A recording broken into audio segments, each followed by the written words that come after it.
Hello and welcome to Public Conscience. The program draws attention to issues of good governance, citizens' participation and corruption.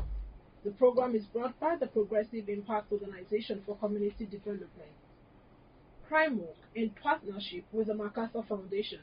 I am Adelbi Obiabumo with Esther Bassi. Thanks for joining us. The spelling of PRIMORG is PRIMORG. On Public Conscience, we seek to increase the level of accountability in governance and promote citizens' active participation and involvement to hold leaders accountable.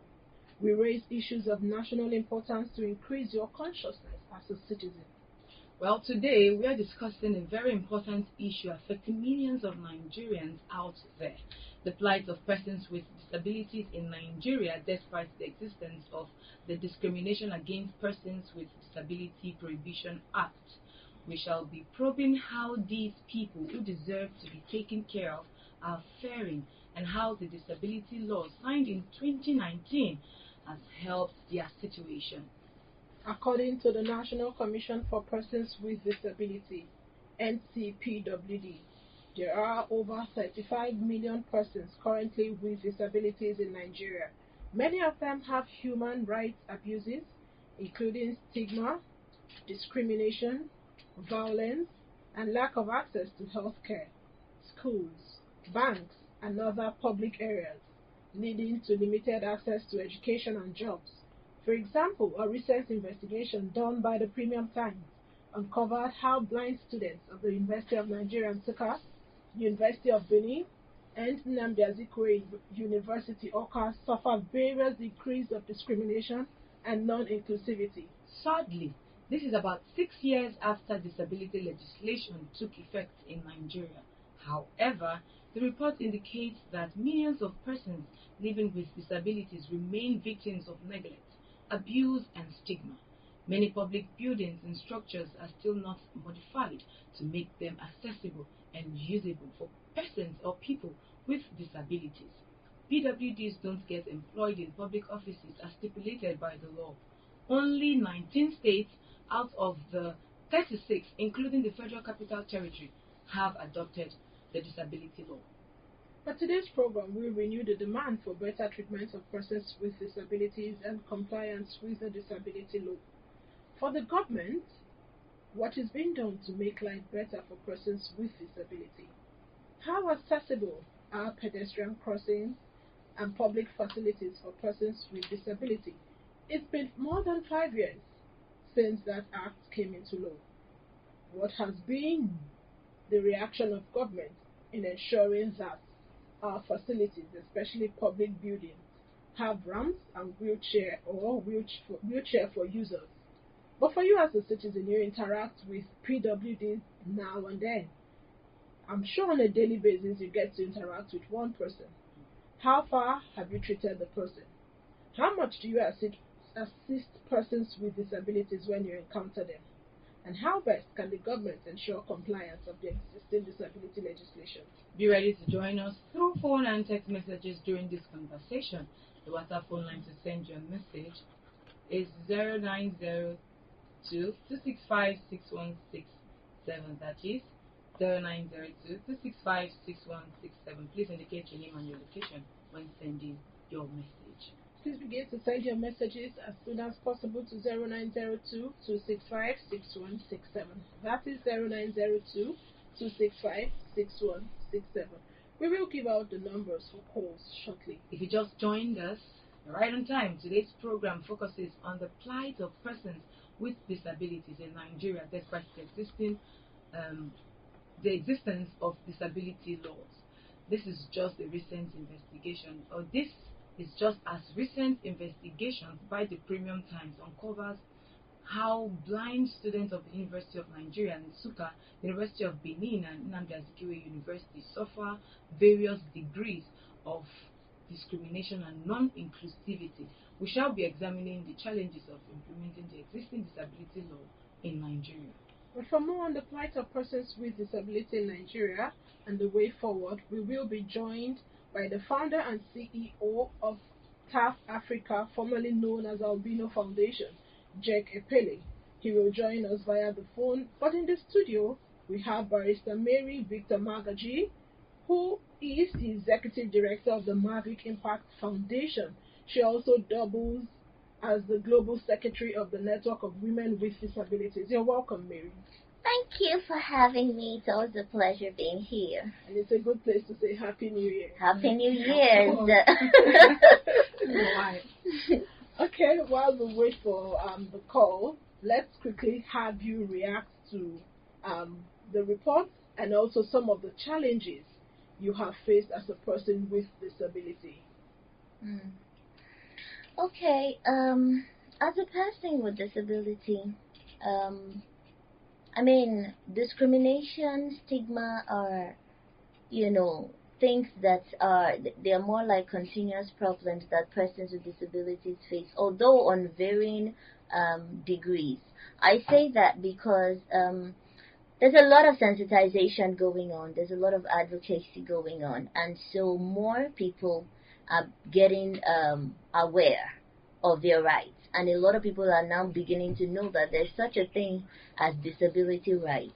So for those people, discrimination and stigma has probably reduced, but for people who are still yet to know, they do not understand the complexities of disability, and so take it in different ways. Some people think it's a religious punishment, some people think it's a cultural abnormality.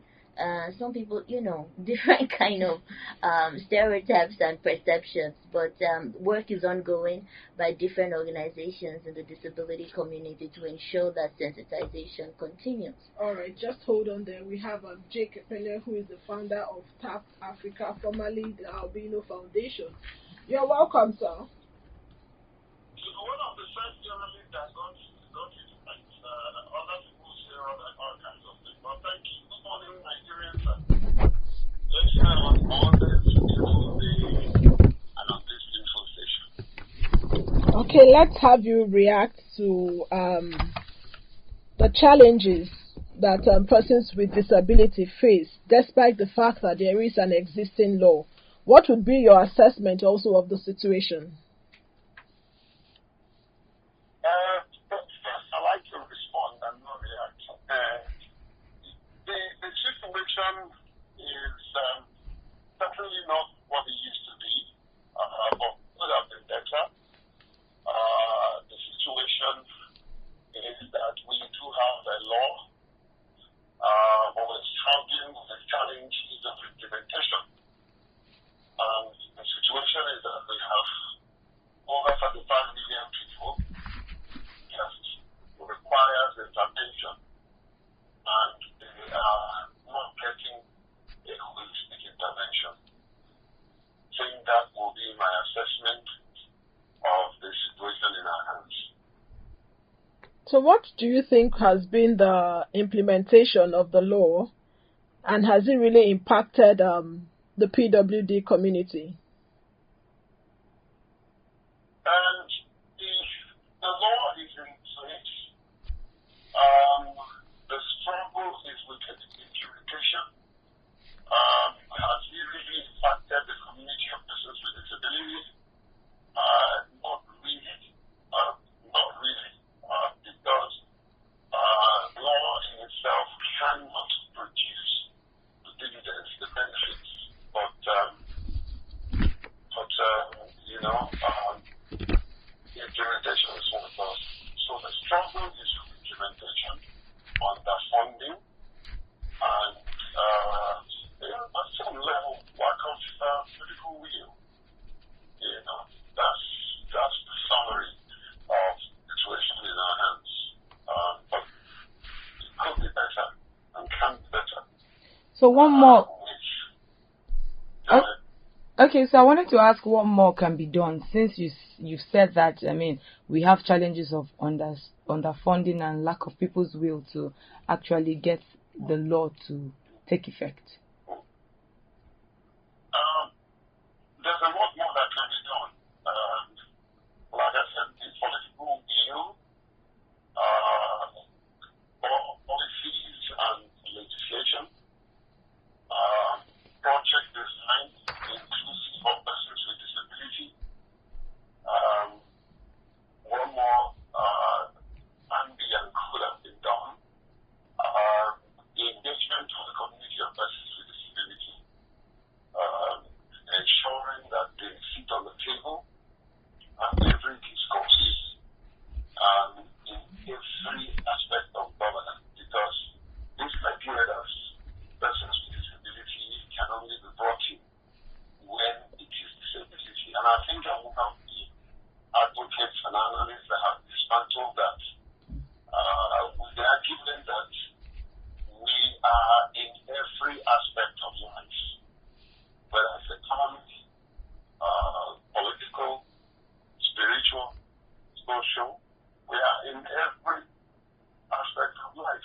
And the thing was the explanation is what actually, results into this concept or ideology of exclusion.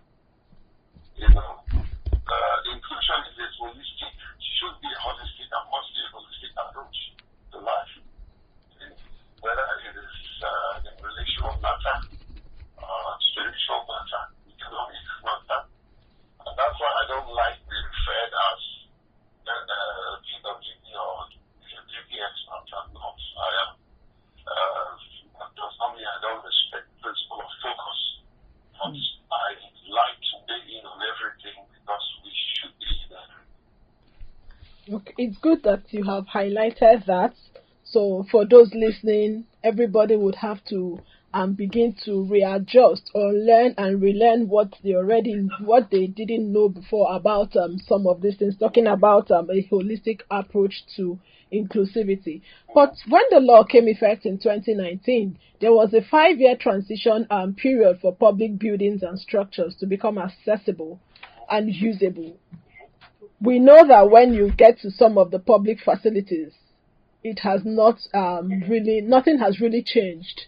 So what would be your response to that, and what would you want to see change in terms of accessibility of some of these or all the buildings and facilities?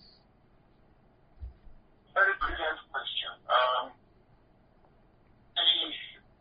We know that the public buildings are still either have not been designed or expected for accessibility, and so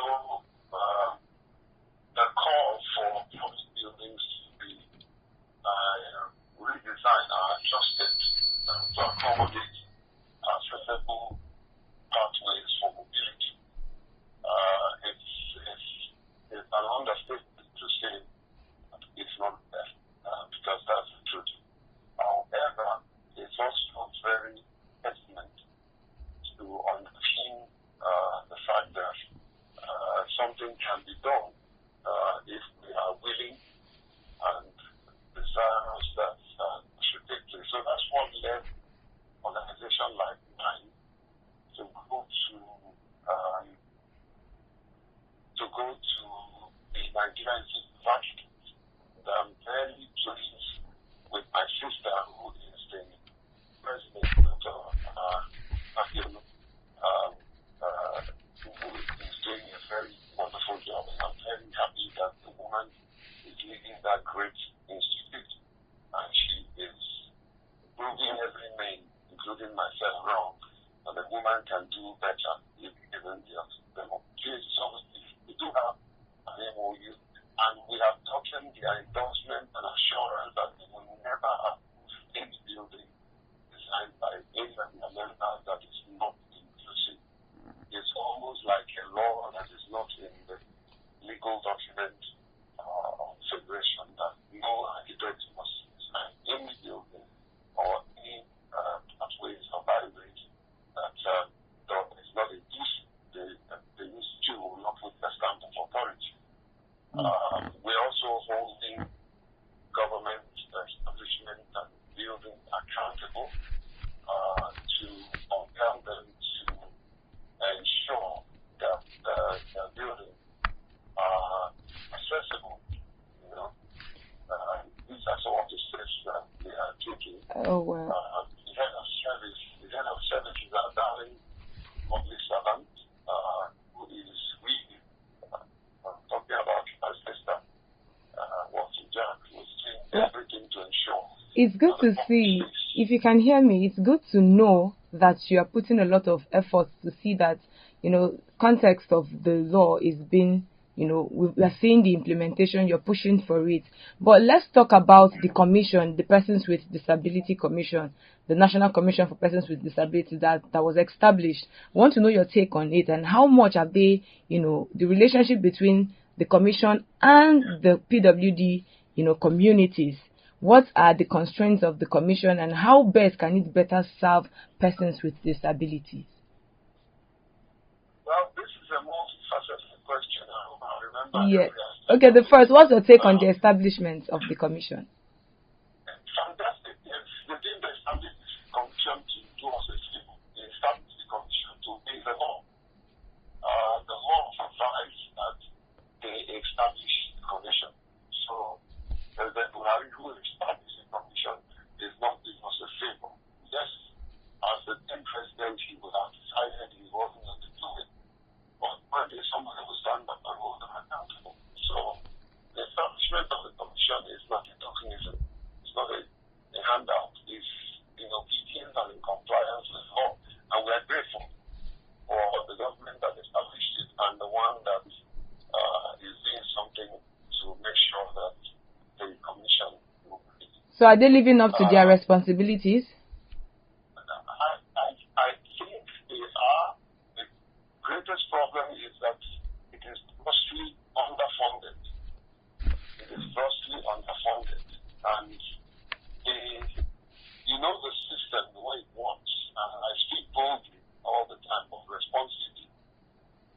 They send people from other ministries that have no business in disability matters. So they really don't know what to do.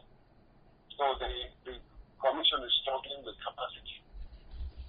They're struggling with capacity because they send people who are not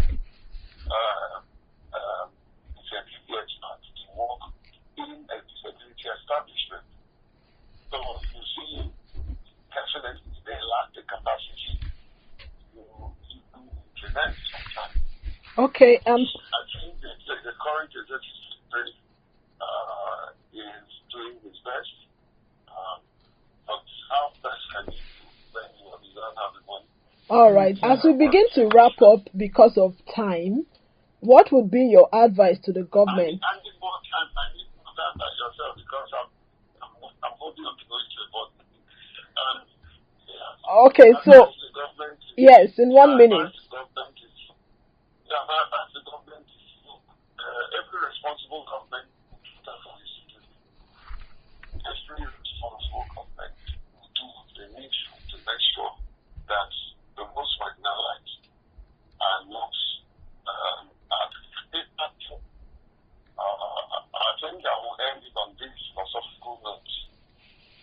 For everyone listening to us, let me remind you that the day you were born, the whole world rejoiced. You died. Live your life so well that the day you die, you will rejoice and the whole world will cry. Oh. That's a life of contribution. Thank you. Whether you're a person with disability or a person that are able bodies, you have a responsibility to look out for the most marginalized. Thank you. Thank you so much for your insights. We sincerely appreciate that. Jake Epele. Thank you, and thank you to Austin, my friend. He's listening to you. He has heard. Thank you so much for your contribution. Okay.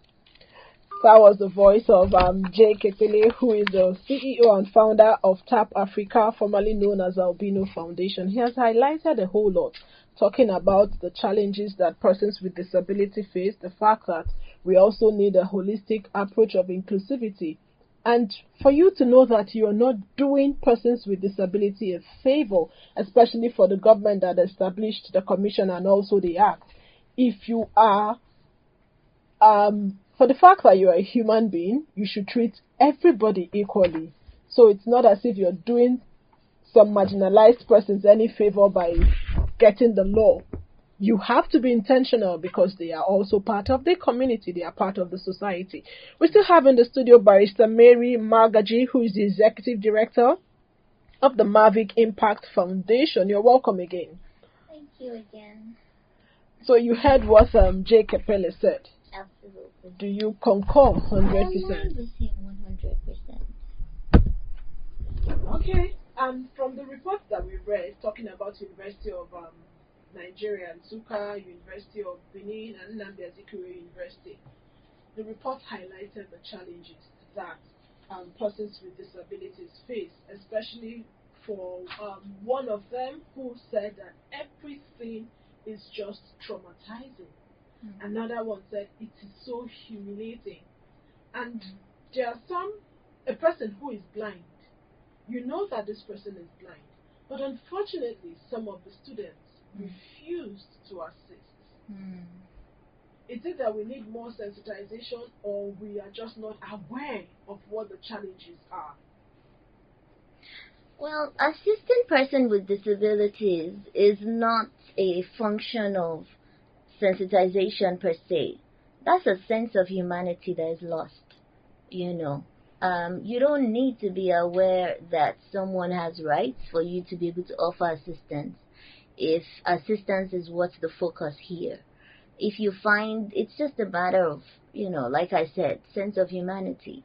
If you find somebody that is, even if the person is without a disability and the person is heading towards somewhere, you have that moral responsibility as long as you are within the presence, within the purview of what's happening, to stretch a hand of help, whether the person has a disability or not.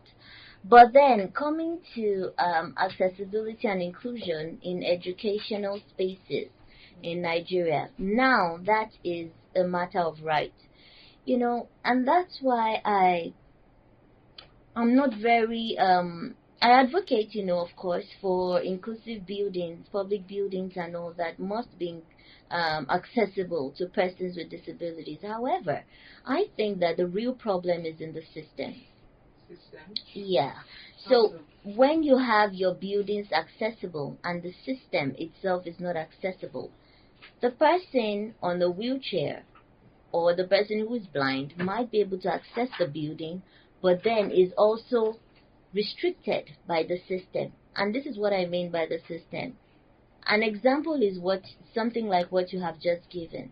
The system sometimes can resist, the unlocking of potentials of persons with disabilities in certain ways, in their formatting, in their processes. For instance, are your processes inclusive in school? When you are conducting your admission or whatever processes, how inclusive? Do you have a particular quota that goes to persons with disabilities? Is there a policy that enforces that? Do you understand? Yes. And then when they eventually come in, do you have facilities to take care of them?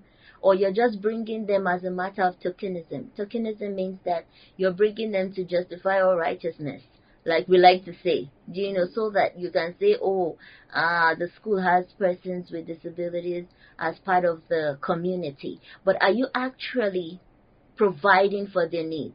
When I was in secondary school, Loyola Jesuit College, we had a resource person, a resource teacher, whose job was solely to attend to us, all of us that were visually impaired. That was her job, right? So what she used to do with us then was, anytime we had notes to take in class, she gave us tape recorders. The school provided all of these things. And so when sometimes the books, right, if the books are not in Braille or we can't access them, she would do the recording of the books, right, from cover to cover. She records and she sends to us. She comes around, she makes sure that our papers are there, are available, our writing materials are intact, everything, just to ensure that there is a smooth transition, from that gap that you naturally have as a person with disability into being a functional student in school. So how many schools actually implement that? You bring lecturers who have no idea of disability inclusion, and they are talking and they're even wondering, you don't even know how to communicate to persons. Okay, for instance, for the blind now that are there, you would see some lecturers who have no idea of disability inclusion could actually be communicating to the person close to them and asking them to interpret to the person who is blind, as if the person who is blind is also deaf.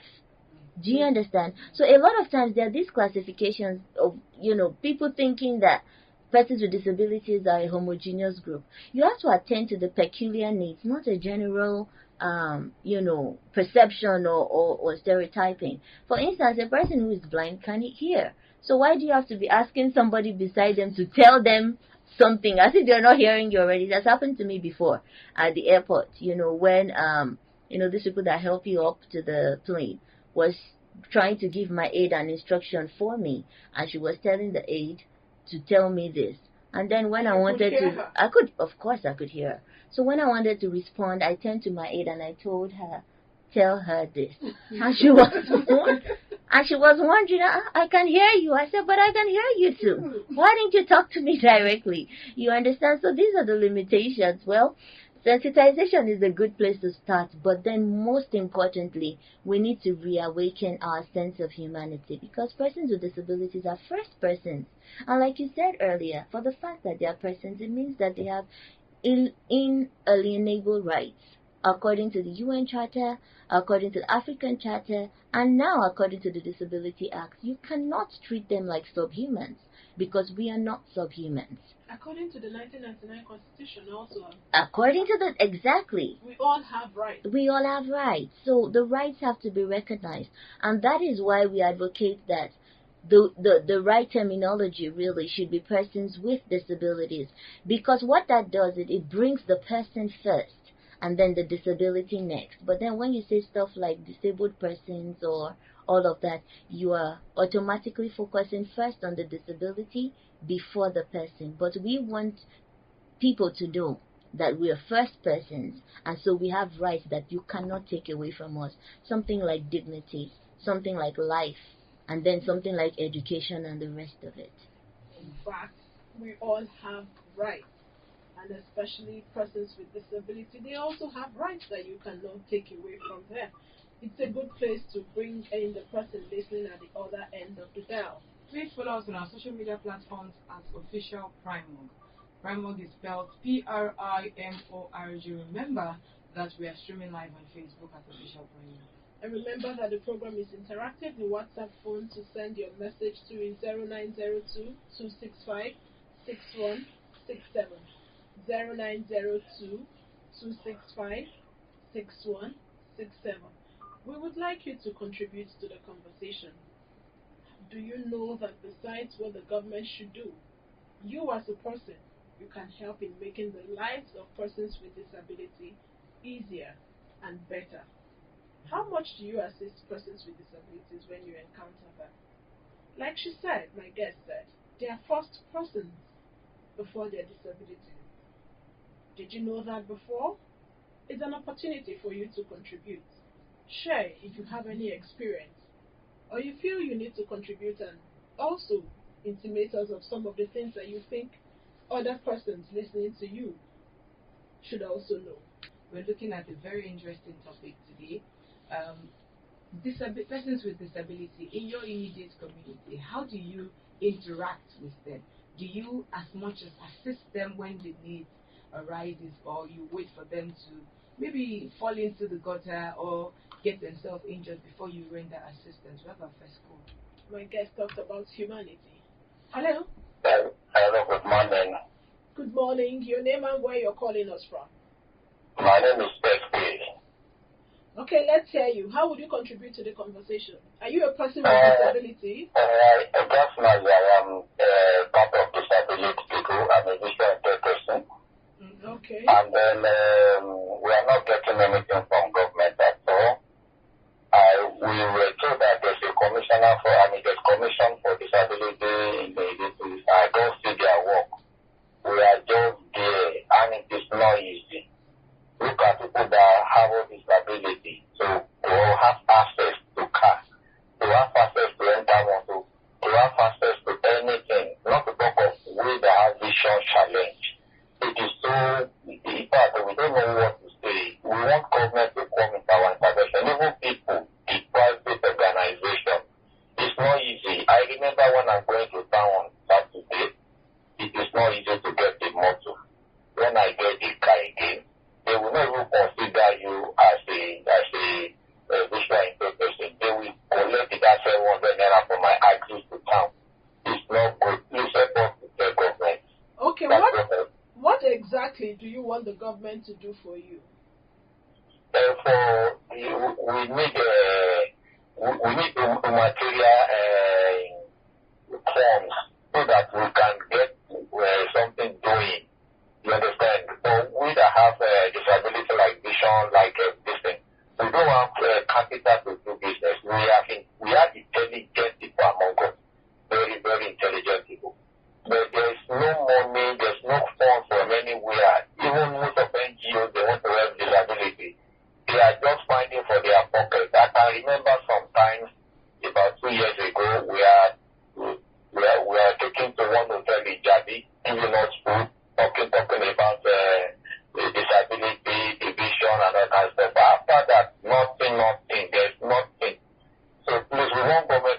into our head, especially we people that have visual impaired person. Please, like me now, I have a physical business, there's no capital to make it real. And that business is like educational. I can teach anywhere. So please. All right, thank you so much for sharing your experience with us.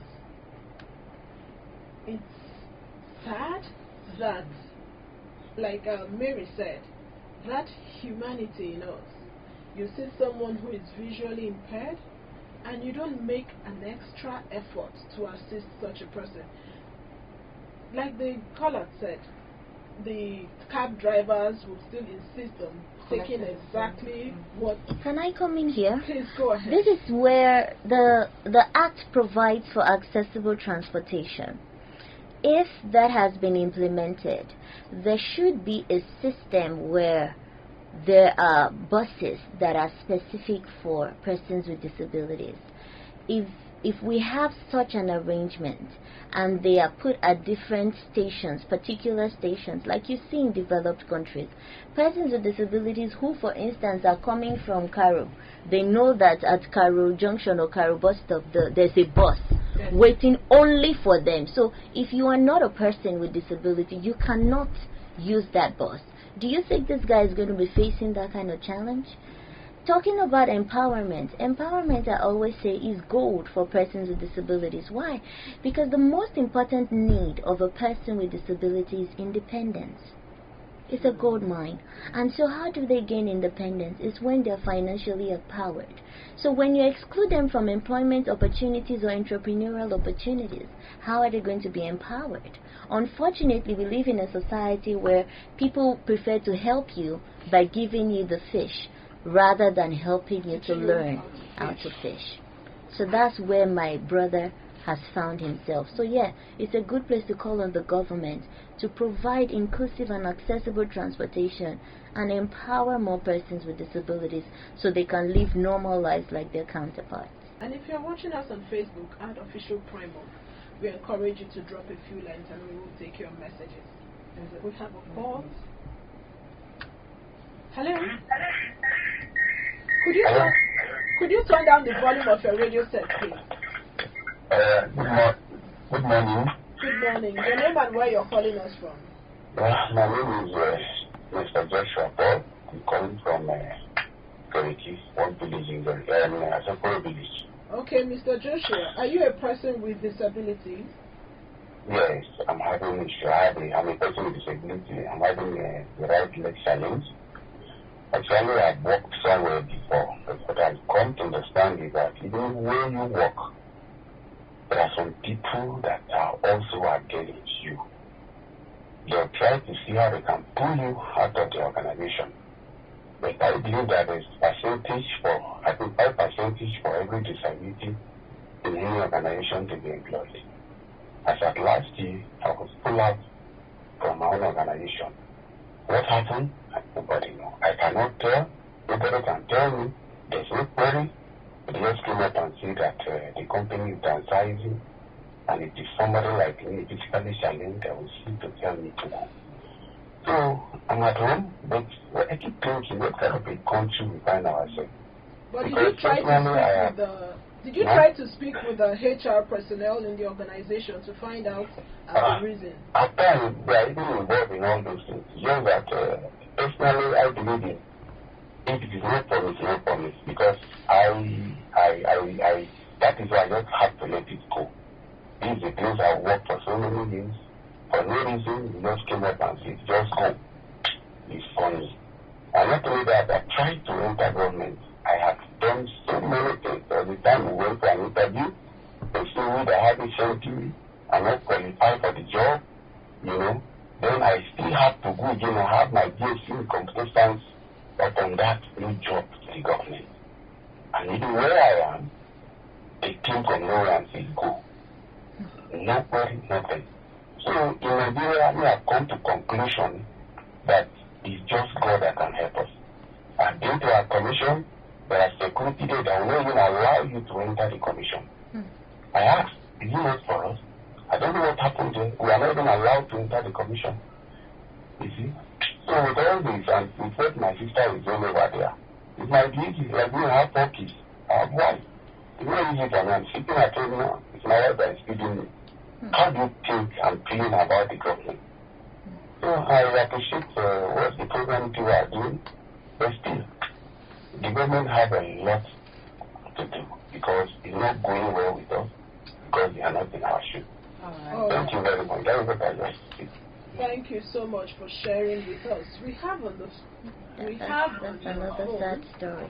Yes, we have Chris Obiora, who is a disability expert, joining us. Hello, Chris Obiora. Hello. Good morning. How are you today? Okay. Could you share with us some of the challenges that persons with disability face and what you would want the government to do? Okay, good morning once again and good morning Nigeria. The persons with disabilities are facing a lot of challenges, and the Nigerian most of the challenges are the one basically is for issue that has to do with transportation. Because as a person with disability, you need to move from one point to the other. And we have a system in Nigeria that is not really accessible for persons with disabilities. We know we are not accessible. The type of public transportation that we use in Nigeria are not really accessible for persons with disabilities. Posing a lot of challenges to a lot of persons with disabilities. Another challenge that has to do with being accessibility of most of the public buildings. A lot of the public buildings that shopping malls, government offices, recreational centers. So how have you been able to access these facilities? The major thing is that some of these facilities, I will shock you that those people that have medical disabilities, like those on wheelchairs, they've not been able to affect some of these facilities. Or some of them, if those people you go to the office are kind enough, they may subject you to that option of being carried. But that option of being carried is also you risking your life. Also, it has a devastating effect on the life of persons because a lot of us who want to go into businesses with some of these organizations, they affect us because we'll not be able to do whatever we want to do. So these are some of the challenges. So it's affecting the economic well-being of persons with disabilities when they don't affect some of these persons. So that's why it continues to see more persons with disabilities who are within the poverty level. So they are them being born is not their own making. But because of the system, the inaccessibility of the system makes it so difficult for any person with disability who wants to go into business. Find it difficult to try because you will not be able to access most of the places that you need to access in order to even showcase yourself or market whatever you want to whatever talent you have. Find it difficult to even get to some of these people. And we have so many high rises everywhere, but most of those high rises slowly go in the better.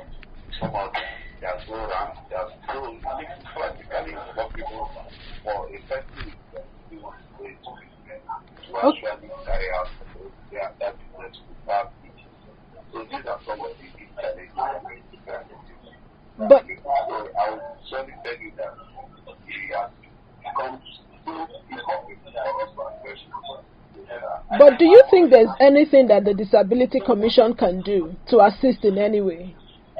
Yes, the law actually empowers the Commission to address some of the issues because the Nation Against Persons with Disabilities Prohibition empowers the Commission because it was the act that actually created the Commission. Yes. And the within the act, the Commission is saddled with the responsibility of ensuring that this law is complied with. So the commission actually has the right to make sure that they enforce the law, to get some of these buildings to actually, the owners of some of these public buildings, to actually put up facilities that will make it accessible for persons with disabilities. The commission also has the right to even seal some of these offices if they don't make those provisions. So there's a whole lot of rules that the commission needs to implement. So the commission will be the one to remind them, and by the time they are reminding them and they are not doing it, the commission can now take further action by sealing up the place until they make it accessible. So that's what the commission actually have that right. And you know, when you look at the act, I think the part 3 and part 4 of that act actually talked about this aspects of public infrastructure. So it talks about it. And when you look at it, about almost 14 sections within that act talks about different kind of assets, good access to communication, access to people, access to air transportation. So access to a whole lot of other things that make life easy for persons with disabilities. Okay. I would have to cut you there. Sorry, because of our time. Okay? Okay. Thank you so much for sharing your thoughts with us. Thank you very much for having me. Thank you. I'm quite sad again hearing from another person who has one form of disability, talking about government facilities, not being able to access the facilities, and in some cases he has had to subject himself to be carried from the ground floor to the particular floor he went to in some of these public facilities. I want to come to Mary, because part of the act talked about justice for persons with disabilities when they are being mistreated or maltreated. Talked about fine and talked about imprisonment. Have we seen any of those being implemented? Are the persons with disability aware of their rights, to know when to start demanding for them? Well, yes. There is such a provision, and it says basically that, for instance, for parking spaces that are designated for persons with disabilities, if a person without disability parks there, for an individual, I think the fine is about 10,000 or so. If it's a corporate organization, I think it's 100,000. And that if a building is not accessible, and the person with disability sues, that corporation would be liable to pay, I think it's 1 million or so. And then it also encourages architects to ensure that their building designs complies with inclusive practices to ensure that they're accessible. And like this my brother just said, it's really pathetic that you have to be carrying somebody, a grown man, from the bottom of the stairs up, up the stairs. It's just, and when you ask, what will it really cost for these modifications to take place? Because the act says, okay, they're giving 5 years. There's a 5 years moratorium that has already expired. For all these modifications to take place, government will tell you that it's expensive. And I usually say that if you think disability inclusion is expensive, then disability exclusion is extravagant.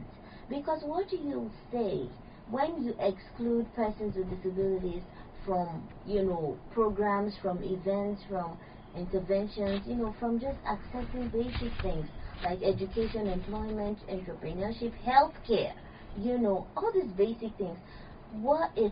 Look at it, there was a research that was carried out, and it says that, this was in America though, that the country was losing $6.3 million in their GDP by excluding persons with disabilities before the COVID. When they now employed, I think they said about 70% of persons with disabilities were brought into the employment, train in America. You can imagine what we're losing out. This is America. Imagine what we're losing out, the productivity of persons with disabilities, just because we're not going to be inclusive. And let me just highlight the fact that persons with disability are not currently facing the challenges as a result of choice. Yeah, of course. You may be an able-bodied person today wanting to My cross the sister, road and something happens. That's what I always say. Disability is just an accident away. You know, I wasn't born with a disability, and some people were not born with disabilities. They acquired a lot. There's a current head of state who is currently in a wheelchair.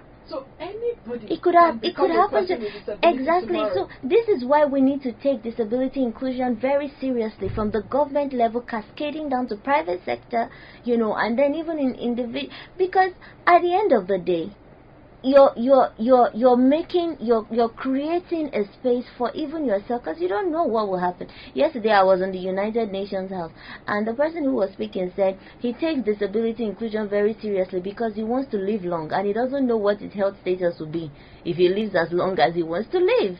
You might end up with diabetes. So as you round up, what would be your last take in terms of advice to the government? If you can give me that in 1 minute.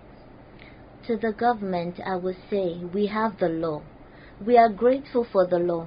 And just yesterday, actually, the House of Reps has passed a bill on the inclusion of persons with disabilities and those with special needs, you know, to have certain seats. I think it was about 5 or 6 seats that were created in the House of Reps. So these are welcome developments. However, it's one thing to have a law, it's another thing to implement the law.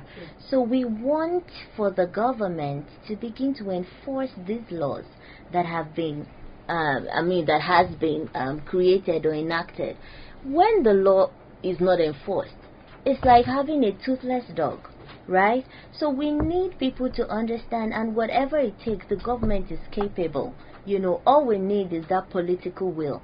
If the government has the political will to push for disability inclusion, I am certain that disability inclusion in Nigeria is going to take a new shape. All right, thank you so much. The 5 years transition period for public buildings and structures to become accessible has elapsed. The government should do the needful. And that's how we're wrapping it up on today's program. Please visit our website, PRIMORGnews.org, that is PRIMORGnews.org, for all the details of our reports and interviews. Visit our website, www.primorg.org, to get all the information about PRIMORG. And you can watch our videos on PRIMORG TV or our YouTube channel. Please subscribe to get reminders when we have a new post. We sincerely appreciate our guest, Barrister Mary Victor Magaji, who is the Executive Director of the Mavic Impact Foundation. She also doubles as the Global Secretary of the Network of Women with Disabilities. Sincere appreciation also goes to the CEO and founder of TAF Africa, formerly known as Albino Foundation, J. Kepele, and a disability expert, Chris Obiora, who joined us via the phone. Public Conscience has the support of the John D. and Catherine T. MacArthur Foundation, committed to building a more just, vibrant, and peaceful world. Get more information about the foundation on its website, macfound.org. Join us again here next week for another episode of Public Conscience, and remember to follow us on Facebook, X, formerly Twitter, at Official PRIMORG. I am Esther Bassi. And remember that birth registration and birth certificates are free if your child is under 18. Help stop the corruption in birth registration and do not pay for birth certificates. Also remember that you can give us hints or any information about corruption through our phone lines at 0902-265-6167 or info@primorg.org. I am Adelby Obiabumo. Thank you for listening.